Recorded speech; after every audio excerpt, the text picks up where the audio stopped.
예, 올해 2년 동안 거의 2년 동안 못 뵀던 분들이 또 이렇게 나오셨습니다. 감사합니다.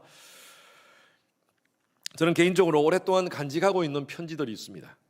어릴 때 저희 어머니가 고등학교 때 질풍노도의 시기에 방황하던 시기에 저에게 써준 편지, 제가 한 20년 전에 미국 와서 얼마 지나서 어떻게 책을 뒤지다 보니까 어머니 편지가 거기 꽂혀 있더라고요. 제가 그걸 발견하고 지금까지 간직하고 있습니다.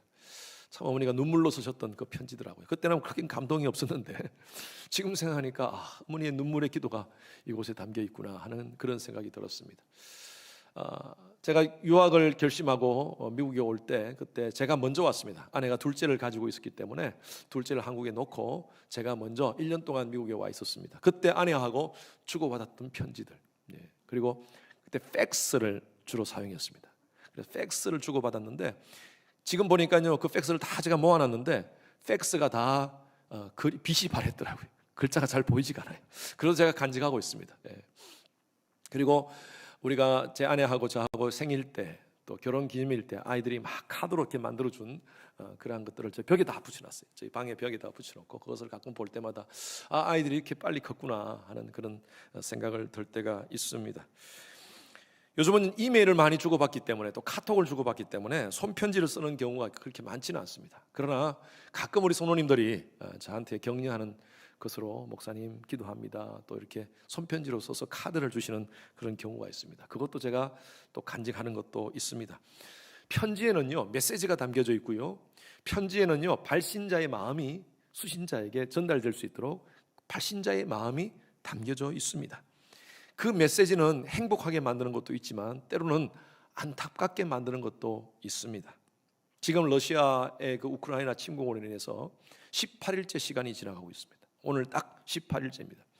수많은 러시아의 군인들, 젊은이들 뿐만 아니라 지금 우크라이나의 젊은이들, 시민들도 사망당하고 또 부상을 당하는 그런 안타까운 그 뉴스들이, 그것도 메시지 아닙니까? 그 편지들이 전 세계로 지금 흩어지고 있습니다. 얼마나 전 세계에 있는 많은 사람들이, 국민들이 지금 마음을 아파하는지 모릅니다. 그래서 그 우크라이나를 위해서 격려하는 마음으로 각 나라에서 우크라이나 국기가요 파란색과 노란색입니다. 그것을 상징하면서 이렇게 격려를 해주고 있습니다.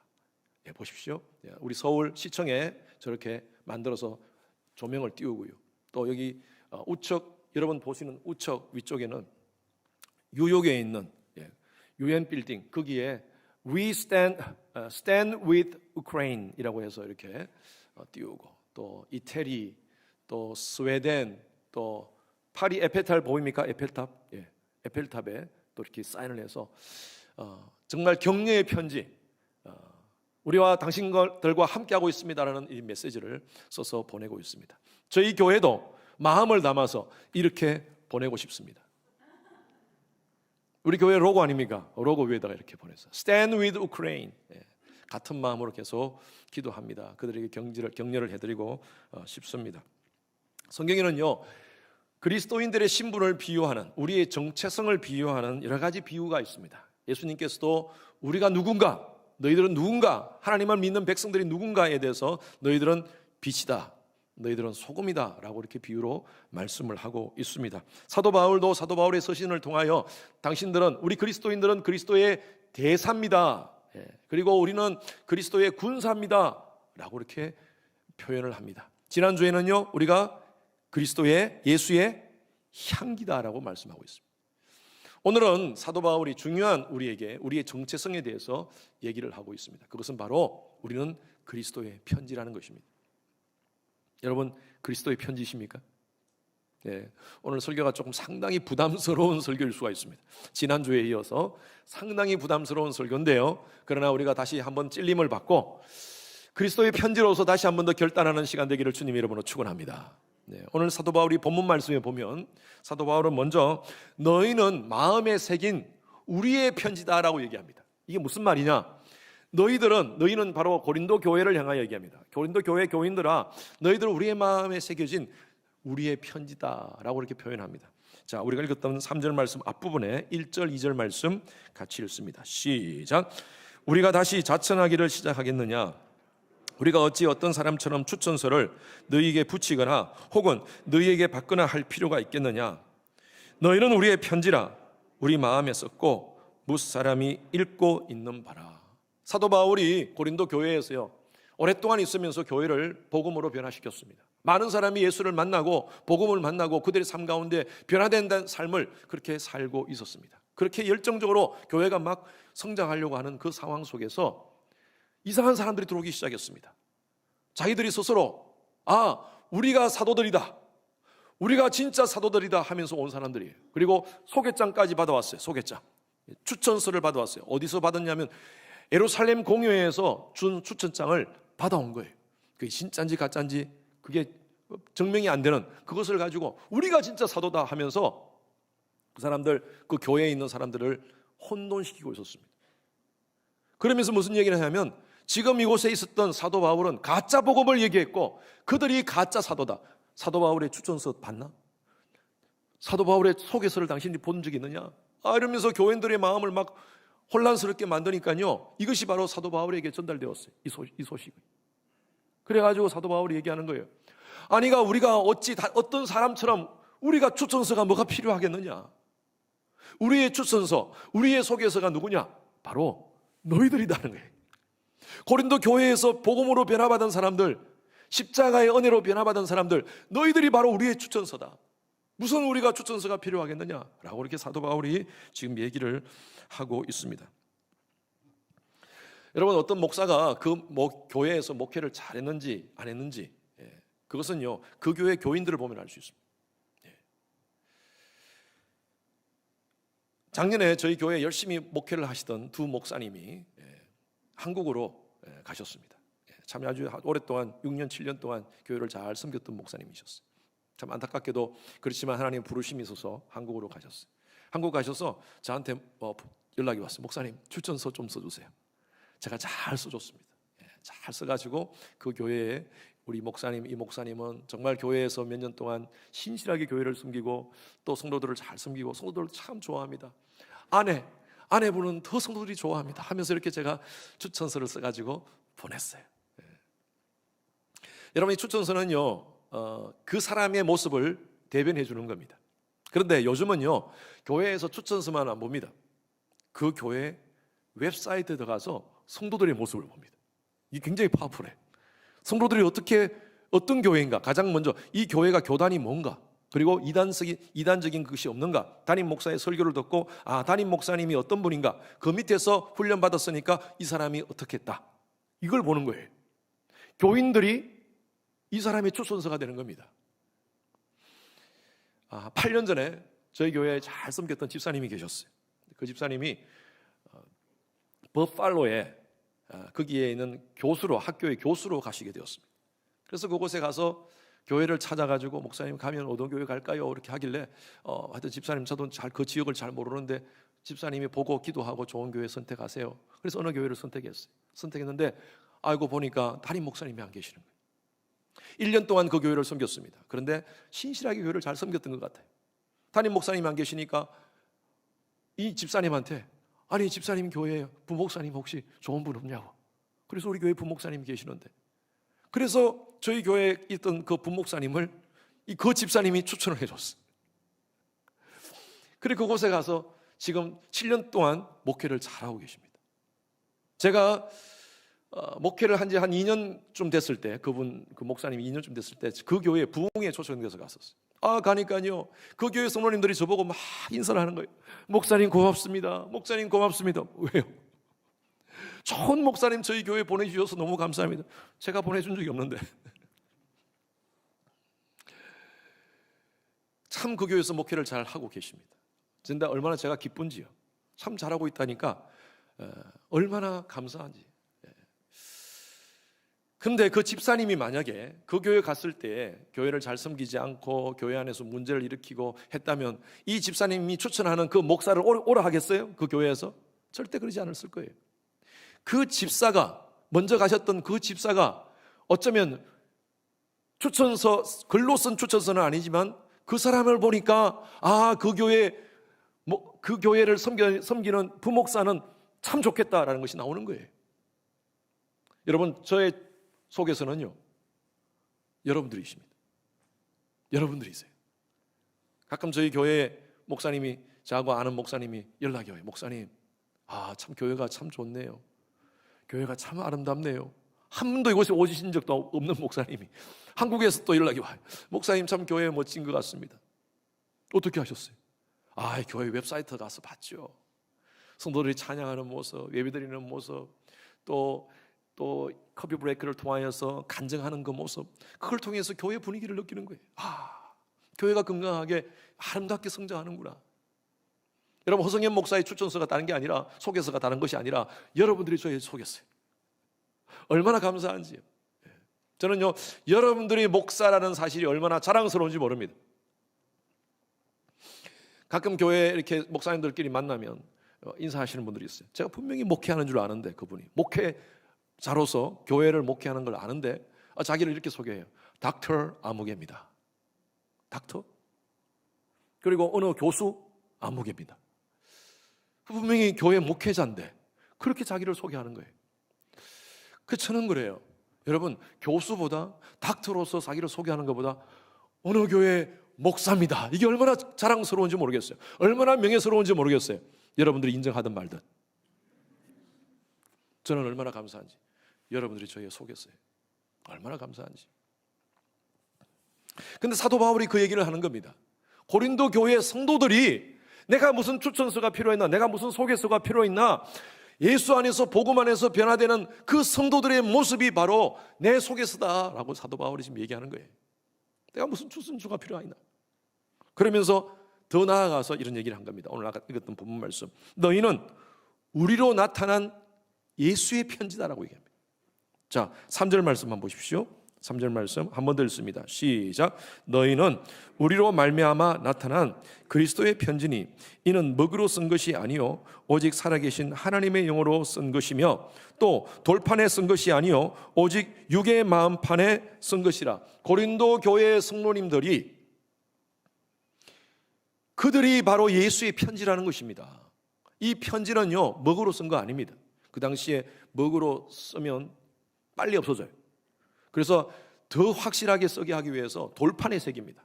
여러분, 우리 옛날에 보면 돌판에 한무라미 법전 이런 거 다 돌판에 새겨진 겁니다. 그런 돌판에 새겨진 것이 오래 간직하기 위해서 그곳에 새기는 거예요. 돌 위에 세운 건 오래 갑니다. 그런데 이보다 더 변치 않는 것, 그건요 바로 그들의 마음판에 새겼다는 거예요. 바로 이 마음판에 새긴 이 예수의 편지. 그런데 이것이 어떻게 새겨졌어요? 마음판에 오직 살아계신 하나님의 영으로 새겨진 것이다. 성령께서 우리 마음 가운데 내주하셔서 우리의 삶을 변화시켜 주셨다는 거예요. 사도 바울은요, 이것을 어떻게 표현하냐면 갈라디아서에서는 이것을 흔적이라고 표현합니다. 자, 갈라디아서 6장 17절 말씀 다 같이 시작. 이후로는 누구든지 나를 괴롭게 하지 말라. 내가 내 몸에 예수의 흔적을 가졌노라. 스테그마타. 참 이 단어를 제가 너무 좋아합니다. 그래서 작년, 재작년 저희 교회 슬로건을 뭐라고 했냐면 마커스, 흔적이 있는 자들, 이렇게 제가 해서 우리가 2년 동안 외쳤지 않습니까? 사도 바울은 여기 보면요, 흔적이 우리 한글 성경에는 단수로 표현된 것 같이 보이는데 흔적들입니다. 영어 성경에는 보니까 The marks of Jesus라고 되어 있어요. 막스가 있다는 거예요, 우리 속에. 저는 두 가지로 봅니다. 사도 바울의 몸속에 있는 흔적을 두 가지로 봅니다. 하나는요, 예수를 만난 스토리의 흔적입니다. 내가 예수를 어떻게 만나서, 과거에는 사도 바울이 얼마나 많은 것들을 자랑했습니까? 자기의 스펙이 많은 사람이었어요. 예? 명품 가문에서 태어났습니다. 베냐민 지파예요. 베냐민 지파는요, 사울이 베냐민 지파였어요. 왕족입니다. 왕족. 그걸 자랑했습니다. 제가 어스틴에 처음 왔을 때 어떤 분을 만났는데 그분이 그렇게 얘기하시더라고요. 목사님, 제가 왕족입니다. 우리 한국의 마지막 왕의 자손입니다. 그래서 네. 그래서 제가 인사드린 적이 있는데 그걸 굉장히 프라이드로 생각하시는 거예요. 왕족. 예. 여러분 김가의 뭐 몇 대손 뭐 이런 것 우리가 따지지 않습니까? 우리 다 왕족이에요. 우리 다 왕족 따지면 우리 다 왕족이에요. 그거 사도 바울이 자랑하고 있었던 사람이었어요. 뿐만 아니라 명품 학벌 자랑했던 사람이었어요. 가말리알 문화에서 공부했던 그 명품 학번, 내가 또 바리새인 중에 바리새인, 그리고 공회원으로서 자기의 그 백그라운드 스펙을 자랑했던 사람이었어요. 그런데 그가 예수를 만나고 나서요, 다메섹도 산으로 가는 그 길에 예수를 만나고 헷가닥 완전히 예수 안에서 변합니다.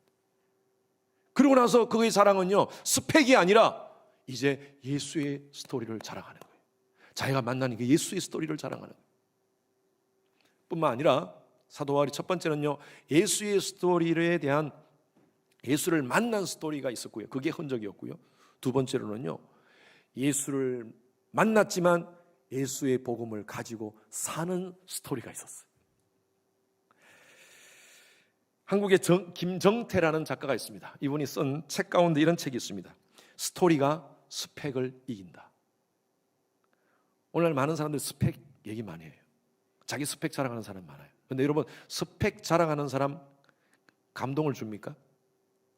잠시 감동이 돼요. 어이구, 어느 학교 출신이에요. 어느 회사 출신이에요. 샐러리가 얼만큼 받아요. 연봉이 얼만큼 돼요. 잠깐 감동을 받지만요, 찐득하기는 안 줘요. 아이고, 자기 자랑 많이 하네. 우리 대방 그렇게 판단하잖아요. 스펙은요, 사실은 감동을 안 줘요.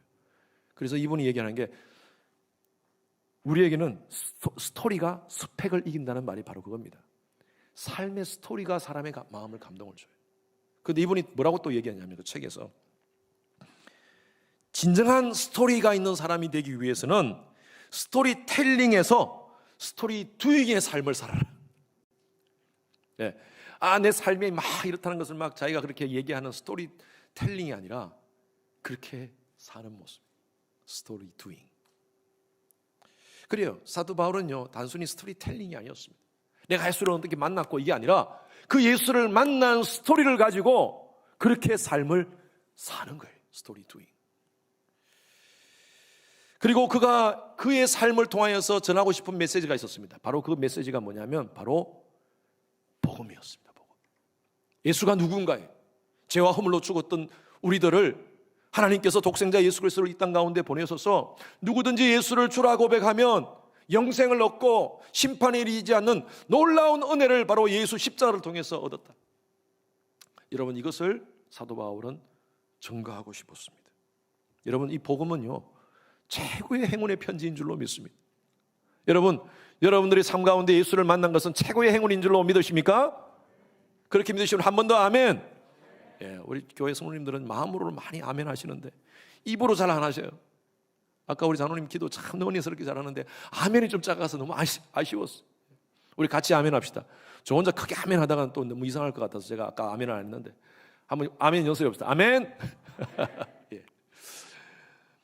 그래서 여러분, 사도 바울은요, 그의 삶 가운데 복음을 선포하고 싶었어요. 이 복음은 우리 가운데 가장 큰 행운의 스토리예요. 과거에 행운의 편지라는 것이 한동안 돌아다녔습니다. 행운의 편지 다 받아보셨죠? 옛날에 한 번씩 두 번씩은 직접 받아본 적도 있고, 옛날에 아주 옛날에 직접 편지가 왔어요, 진짜. 근데 또 한동안은 또 이메일로 왔었어요. 근데 이 행운의 편지가 어떤 편지냐면, 이 행운의 편지를 받아서 7사람에게 보내라는 거예요. 7사람, 이것도 24시간 내에 7사람한테 보내면 7년 동안 우리 삶 가운데 복이 있다. 그런데 만약에 보내지 않으면 3년 동안 우리의 삶 가운데 불행이 있을 것이다. 이런 얘기를 하면서 간증도 막 써놨어요. 이걸 보낸 사람들이 어떻게 복을 받았는 것을 간증도 막 써놓고, 안 보낸 사람이 얼마나 불행한 삶을 살았는지 또 간증도 거기 써 있어. 이걸 보는 사람이 얼마나 불안하겠어요. 그런데 저는 받아서 안 보냈습니다. 잘 살고 있습니다, 지금. 여러분, 가짜 편지들이 얼마나 많은지, 가짜 메시지들이 얼마나 많은지, 오늘날 여러분 인터넷이라든지 뭐 여러 가지 유튜브를 통해서 주는 그런 엄청난 잘못된 메시지들이 얼마나 많은지 모릅니다. 여러분, 진짜 행운의 편지는요, 바로 복음인 줄로 믿습니다. 복음이 진짜 편지, 진짜 메시지고요, 그리고 진짜 행운의 편지입니다. 7장 카피 안 하셔도 돼요. 중요한 것은요, 우리 마음에 카피하셔야 돼요. 우리 마음에 카피하면서 우리 주위의 사람들에게 우리의 삶을 통해서 드러내시면 되는 거예요. 그래서 저와 여러분들은요, 세상을 향한 복음의 편지가 되어야 됩니다. 이것이 바로 우리의 컬링이에요. 하나님께서 하나님 백성으로 우리를 컬링해 주시고, 그리고 우리를 세상으로 샌딩하십니다. 이게 우리의 사명입니다. 여러분, 우리가 그리스도인의 삶을 살면서 이거 잊어버리면 안 됩니다. 하나님께서 저와 여러분들을 이 땅 가운데 보내신 목적이 있습니다. 그것은 바로 이 세상의 복음의 편지가 되게 하기 위해서예요.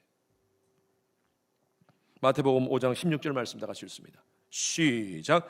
너희 빛이 사람 앞에 비치게 하여 그들로 너희 착한 행실을 보고 하늘에 계신 너희 아버지께 영광을 돌리게 하라. 너희 착한 행실이 뭡니까? 스토리 두잉의 삶을 사는 모습이에요.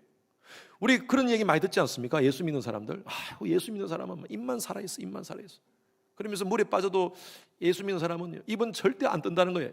왜? 물고기하고 그 안에서도 이 얘기하고 있다는 거예요. 그냥 막 예수 믿는 사람 말을 그냥 그렇게 많이 하는데 그 말이 뭐예요? 삶이 없다는 거예요. 삶이 없다. 삶이 없는 스토리는요, 절대 감동을 주지 못합니다. 말로만 하는 스토리 두잉이 돼야 돼요. 스토리 두잉. 여기 보세요. 우리의 착한 행실, 스토리 두잉의 삶의 모습을 보고 세상 사람들이 하나님께 영광 돌리게 하라는 거예요. 안디옥 교회 성도들은요, 진짜 예수쟁이였습니다. 그 당시에 그리스도인이라는 말이 없었어요. 그런데 성경에 보면요, 안디옥 교인을 통하여 처음으로 그리스도인이라는 말이 나왔습니다. 왜 그랬느냐? 사도행전 11장 21절 말씀 보시기 바랍니다. 다 같이 읽습니다. 시작.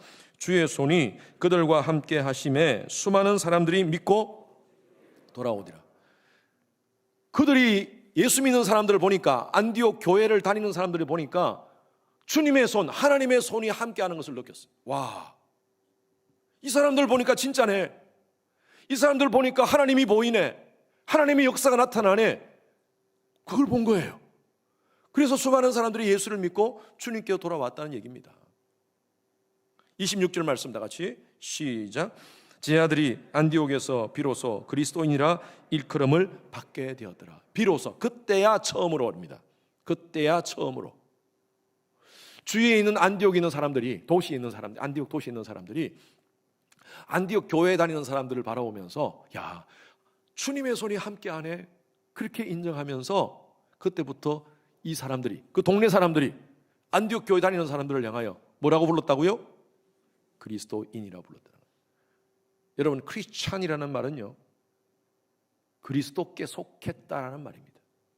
우리가 코리안 아닙니까? 코리안은 한국 법에, 한국이라는 국민으로서 저촉을 받고, 법의 조척을 받고 그렇게 살아가는 사람을 바로 코리안이라고 합니다. 아메리칸, 미국 사람도 마찬가지예요.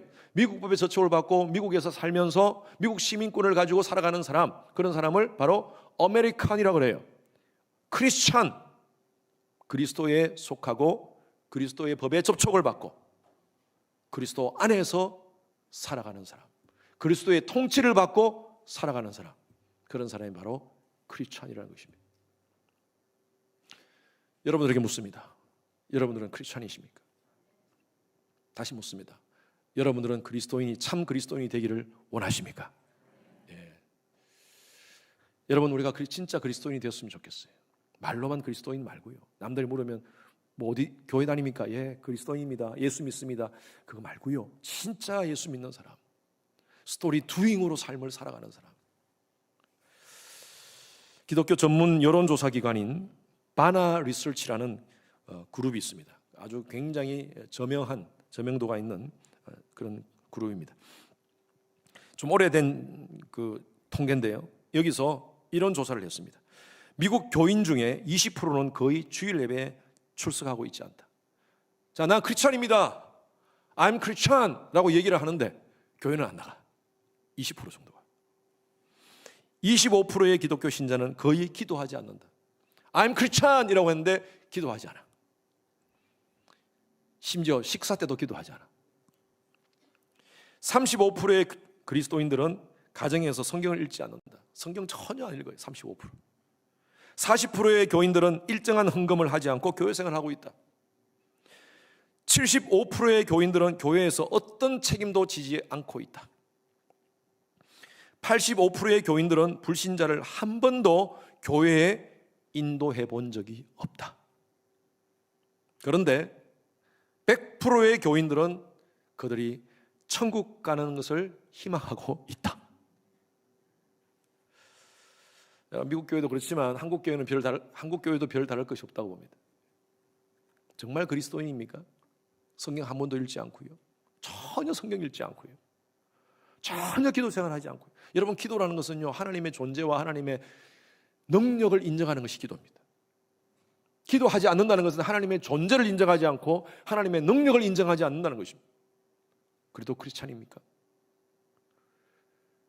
교회에 출석 안 해요. 예배 참여하자. 여러분, 예배는요, 그리스도인의 삶 가운데 가장 중요한 것입니다. 그런데 예배 참석하지 않아요. 그래도 크리스찬입니까? 오늘날 크리스찬이 아니라 철치 고고들이 얼마나 많은지 모릅니다. 교회 나가는 거 꺼려합니다. 불편해합니다. 교회 나오더라도 그냥 가만히 있다가 아무것도 안 하고 그냥 집에 싹 갑니다. 왜? 교회에서 내가 밖에서 이렇게 사는 모습을 들키지 않기 위해서. 또 밖에서도 티를 안 내요. 왜? 교회 가는 것을 내가 들키지 않기 위해서. 그러면서 찝찝하니까 교회는 나와요. 종교적인 생활을 하는 겁니다. 크리스찬입니까? 전혀 예수 믿는 사람 티가 안 나요. 여러분, 예수 믿는 사람은요, 힘들고 어려울 때 진짜 표시납니다. 고난의 시간에 진짜 예수 믿는 사람인지 표시가 나요. 여러분, 진짜 검은요, 순검은요, 불을 대봐야 알 수 있습니다. 도금은 싹 타버리면 새카맣게 타버려요. 그런데 순검은요, 불을 대면 될수록 더 영롱하게 황금색이 납니다. 때로는요, 하나님 백성들을 하나님이 고난 가운데 넣습니다. 고난 가운데 있을 때 여러분 어떡합니까? 우리 예수 믿는 사람들은. 저는 이렇게 봐요. 진짜 우리 그리스도인의 삶 가운데 문제는요, 가장 큰 문제 중에 문제는요, 문제를 만났을 때 문제 앞에서 하나님께 기도하지 않는 것이 가장 큰 문제다. 여러분, 이해되셨어요? 문제가 있는데 여러분, 그 문제는 내 힘으로 해결할 수 없는 문제야. 하나님의 존재를 인정하고 하나님의 능력을 인정한다면 어떻게 하겠어요? 하나님께 알아야 되지 않겠어요? 요즘 우리 새벽기도 오픈했어요. 현장 예배. 얼마나 감사한지. 나와서 막 주여 주여 외치고 기도하는 분들이 계세요. 삶의 여러 가지 많은 문제를 끌어안고 내 힘으로 감당할 수 없습니다. 하나님 도와주세요. 하나님께 기도하는 모습이 얼마나 귀한지. 여러분, 그게 그리스도인이 아니겠어요? 가정에서 문제가 터졌어요. 아이고 어떡하나. 아이 누구 때문에 그렇게 됐어. 아 이렇게 돼가지고 이렇게 문제가 어려움이 됐어. 아이고 어떡하나. 아이들한테 그냥 야 너희들 어떡하냐. 이거 앞으로 어떡하지. 여러분, 이게 그리스도인의 모습입니까? 이 모습은요, 세상 사람들도 다 해요. 똑같이 해요. 우리 세상 사람들도. 여러분, 이때 진짜 예수의 모습을 보여야 되는 거예요. 예수 편지의 모습을 보여야 되는 거예요. 우리 아이들요, 어떻게 성경을 보여줍니까? 저는 부모를 통해서 성경을 볼 수 있다고 봐요. 이 모습 속에서 하나님이 함께 하실 거예요. 야, 우리 두려워하지 말자. 하나님 살아계신다. 아빠 괜찮아. 우리 힘내자. 엄마 괜찮아. 힘내자. 얘들아, 하나님 우리 기도하자. 하나님 살아계셔. 하나님께 기도하면 하나님이 역사해. 하나님 두려워하지 말라고 하셨어. 여러분, 그렇게 말하는 아빠의 모습, 엄마의 모습을 통하여 아이들은요, 성경을 봅니다. 직접 보진 않지만 아빠의 모습을 통해서 보는 거예요. 두려워 말라. 내가 너와 함께 함이라. 놀라지 말라. 나는 내 하나님이 됨이라. 아이들이 아빠의 모습을 통해서, 엄마의 모습을 통해서 성경 말씀을 대하게 돼 있어요. 직접 보는 것이 아니라 아빠, 엄마의 모습을 통해서 본다는 것입니다. 여러분, 관계 속에서 문제가 생겼을 때 어떻게 하십니까? 막 똑같이 반응하고 똑같이 싸우고 그러십니까? 예수 믿는 사람은 좀 다르게 있어야 되죠. 조금 손해보더라도, 내가 좀 억울하더라도 당당한 다른 모습을 보여야죠. 그때 우리 주위의 사람들이 당신을 보니까 예수가 보이네. 이런 비즈니스도 정직하게 합시다. 세상 사람들은 다 알고 있습니다. 우리가 교회 다니는지, 어쩌면 주님의 교회 다니는지도 다 알고 계십니다. 정직하게 합시다. 여러분, 우리가 어디가 식당에서 밥을 먹을 때도 여러분, 우리가 좀 당당하게 합시다. 예수 믿는 사람답게 합시다. 주위 사람들에게 감동을 줍시다. 스토리 텔링이 아니라 그냥 예수 믿으세요, 예수 믿으세요. 여러분, 그렇게 말로 증거하는 거 좋죠. 그렇게 하는 것도 좋지만 예수 믿으세요 하는 것보다 예수를 믿는 스토리 두잉이 됩시다. 이 사람 보니까 진짜 예수 믿네. 식당 하시는 분들 가운데 가끔 그런 이야기 저한테 하세요. 목사님, 진짜 너무해요, 너무해. 내가 그 사람 어느 교회 다니는지 다 알고 있는데 반찬 몇 개 시키고 막 와가지고 반찬 다 몇 개 시키고 그거 싸달래. 싸주니까 팁 1불도 안 넣고 그냥 가버리는 거예요. 아이들 데려와가지고 난장판을 다 만들어 놓고 밑에 떨어진 거 하나도 청소하지 않고 팁도 안 내고 그냥 가버려요. 내가 그 사람 어느 교회 다니는지 다 알고 있는데. 근데 이런 얘기 하시는 거예요. 나는 그래도 교회를 다니니까 이해가 되지. 아이고, 저런 사람도 있지. 교회를 안 다니는 사람이라면 목사님, 교회 예수 믿겠어요? 이런 얘기를 하시는 거예요. 교회를 안 다니는 사람이라면 예수 믿겠어요? 그 사람들의 모습을 보면서 참 목사로 부끄러울 때가 많아요. 여러분, 반찬 하나 더 시켰으면요, 팁 2배로 더 주십시오. 우리 성도님들, 우리 주님의 교회 성도님들은요, 최소한 15% 이상은 내고 갑시다. 와, 주님의 교회 성도 다르네. 아멘. 쉽지 않아요, 여러분. 쉽지 않습니다. 그렇지만 나 하나님 믿는 사람입니다. 내 모습을 통하여서 그들이 성경을 읽어야 돼요. 마틴 루터가 이런 얘기를 했습니다. 그리스도인들은 성경을 보고 예수를 믿지만 세상 사람들은 그리스도인인 우리를 보고 예수를 믿습니다. 이것을 제가 조금 바꾸어서 제가 여러분들에게 늘 말씀드리죠. 세상 사람들은 바이블을 읽지 않습니다. 그러나 그들은 우리의 behavior를 읽습니다. 우리의 행동을 읽어요. 여러분의 남편, 여러분들의 아내, 여러분들의 자녀, 여러분들 부모 아직 예수 믿지 않고 계십니까? 어쩌면요, 여러분들 때문에 예수를 못 믿는 거 아닙니까? 혹시 나 때문에 지금 예수를 못 믿는 거 아니에요? 나의 모습을 통하여서 예수를 믿는다고 말은 하고 스토리는 얘기하는데, 예수 믿으세요, 예수를 말을 하는데 삶이 똑같고 삶이 나와 별로 다른 게 없으니까 그분들이 오히려 예수님께 다가가는데 내가 방해꾼이 아닙니까? 지금 여러분, 우리를 통하여서 그들이 성경을 읽도록 합시다. 저는 이렇게 됐습니다. 우리 성도님들, 내가 성경입니다. 저는 부담스러운 얘기예요. 정말 부담스러워요. 저도 목회자로서 여러분들 앞에 성경이 되고 싶어요. 허성인 목사님 보니까 성경이 보인다. 근데 정말 부담스럽습니다. 왜? 여전히 부족하거든요. 그러나 우리는 부담감을 가지고 살아야 됩니다. 왜? 이것이 바로 우리의 사명이기 때문입니다. 아멘. 그래서 오늘 여러분, 우리가 받은 대로 하나님의 이름을 명예 지켜갑시다. 하나님의 자녀로서의 명예를 지켜갔으면 좋겠어요. 아멘이십니까? 세상은요, 우리를 바라보면서 하나님을 만날 수 있을 거예요. 여러분들의 말을 통하여, 여러분들의 언어를 통하여, 여러분들의 행동을 통하여, 여러분들의 인상을 통하여, 심지어 여러분들의 자녀들이 예수님을 만나게 될 것입니다. 여러분 남편과 아내들이 예수님을 만나게 될 것입니다. 아직도 복음을 모르는 부모님들이 여러분들을 통하여 예수를 만나게 될 것입니다.